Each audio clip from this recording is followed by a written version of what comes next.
একটি গ্রাম ছিল। ওইখানে দুই বোন থাকতো, টিনা আর মিনা।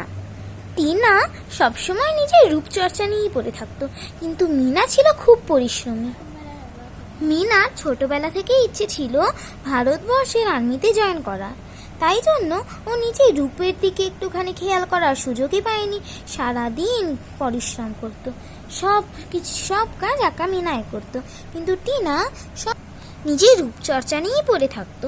ও সবসময় আয়নায় নিজের মুখ দেখতো আর সুন্দর সুন্দর জামা পরতো। মিনা যখন ঘর মুছতো এবং অন্য সব ঘরোয়া কাজ করতো, তখন মিনা নতুন নতুন জামা পরে নিজের রূপচর্চা করতেই ব্যস্ত থাকতো। অবশ্য টিনা থেকে মিনা দেখতে বেশি সুন্দর ছিল, কিন্তু মিনা অন্যদিকে মন থাকায় ও নিজের রূপচর্চা করার সুযোগই পায়নি। একদিন মিনা পড়াশোনা করে ইন্ডিয়ান আর্মিতে চান্স পেল, তাই জন্য ওকে পড়াশোনার জন্য বাইরে যেতে হবে 5 বছরের জন্য। টিনা তখন জানতো না যে ভবিষ্যতে তার কি হতে চলেছে। আই মিনা, মিনা, মিনা, আই টিনা, মিনা, মিনা, টিনা, মিনা, ও টিনা, মিনা, ও আমার নাম তো মিনা, শোনো না টিনা, আমার পড়াশোনার জন্য আমাকে বাইরে যেতে হবে। তোমাকে আজ থেকে 5 বছর ঘরের কাজ একাই করতে হবে। তুমি কি পারবে?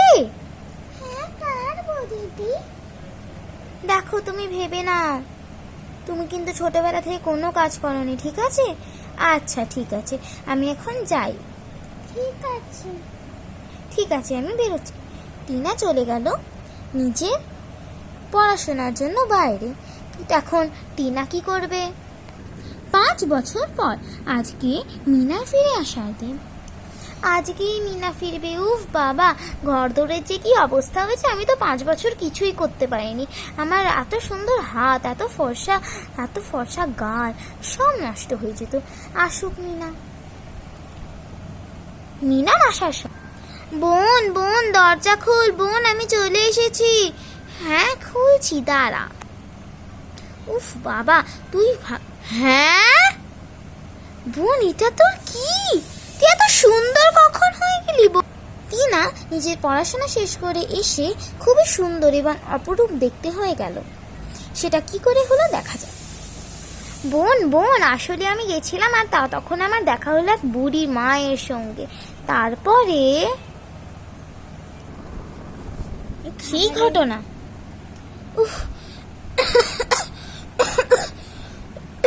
আমাকে কেউ জল দেবে? আমাকে, আমি যে মরছি। তখন মিনা, এ কি বুড়িমা, তোমার এই অবস্থা কেন বুড়িমা? আমাকে একটু জল দেবে, আমি যে মরছি। হ্যাঁ দাঁড়ান বুড়িমা, আমি এক্ষুনি আপনাকে জল দিচ্ছি। এই নিন বুড়িমা, আমি আপনার জন্য একটু জল এনেছি। উফ বাবা, বাঁচলাম, যেন ধরে প্রাণ এলো। বুড়িমা, আমাকে তো এখন যেতে হবে, এখন আমি যাই। দাঁড়াও বাচ্চা, দাঁড়াও, আমি তোমাকে কিছু দিতে চাই। শোনো বাচ্চা, তুমি কিছু দূর পর গিয়ে একটা লাল রঙের ফুল দেখতে পাবে। ওই ফুলটা তুলে তোমাকে খেতে হবে, তাহলে তুমি তোমার এই রূপ, এই এত সুন্দর রূপ তুমি ভালো করে ফিরে পাবে, আর তোমাকে এই ছেঁড়া ফেটা জামা কাপড়ও পরতে হবে না। ঠিক আছে বুড়িমা, আপনার এই উপকার থেকে আমি কিভাবে শোধ করি? ধন্যবাদ, আপনাকে কোটি কোটি ধন্যবাদ। এবার আমি আসি। হ্যাঁ টিনা, ওই তো সেই ফুল, ওই ফুলটার কথাই তো বুড়িমা আমাকে বলেছিল। দেখি তো এই ফুলটা তুলে খেয়ে কি হয়। ও মা, আমি তো এই ফুলটা খেয়ে নিলাম, কিন্তু আমার সাথে তো কিছুই হলো না।